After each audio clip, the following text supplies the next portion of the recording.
Josh, let's try and make some sense of this. Talk us through the front page of The Observer.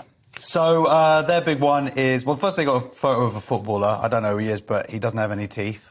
That seems to be apparent. And but the main story is, blow to Brexit as landmark new deal sees trade slump. What a surprise that The Observer is doing something that Brexit may not be that great after all. But it is interesting. This is the first time that we're seeing some concrete figures coming out. And the big deal they signed in 2020 with Japan, a big free trade deal, it was meant to raise 15 billion extra for our economy. And actually, it seems like figures have gone down. So we're actually exporting less, have less trade with them.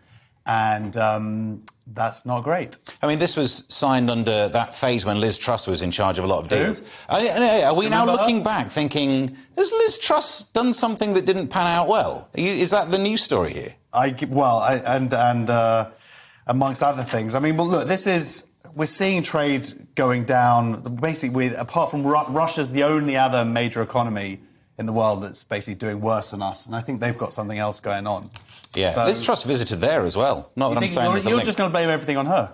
Right, fair enough. Good idea. What about you? Well, honestly, the whole country is in the cart. The fact is that Japan doesn't want to be helpful towards buying stuff, which we're probably not making anyway. I don't see this as a big story, but it's a big story for The Observer because anything that looks as though the Tories haven't done very well is a triumph for them. And the only thing that is a triumph, actually, is that nobody buys the bloody Observer. So I'm just anybody out there, by the way. The very impartial Kelvin. This is what it looks like if you ever worry on a book stand or on a newspaper stand. Nobody buys it. It sells about 170,000. More people see my rear end every day than see The Observer. Anyway, that's a separate story. Have you got an OnlyFans site? I'm thinking of having one. Proven. Good idea. Frosted window in the bathroom. That'll solve that.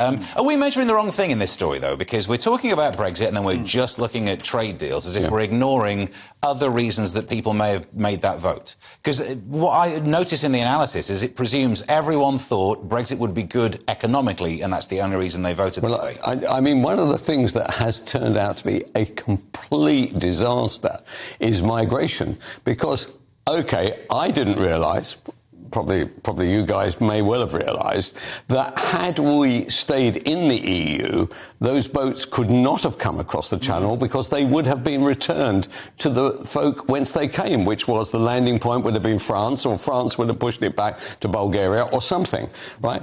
I did not know that. And did anybody out there know that?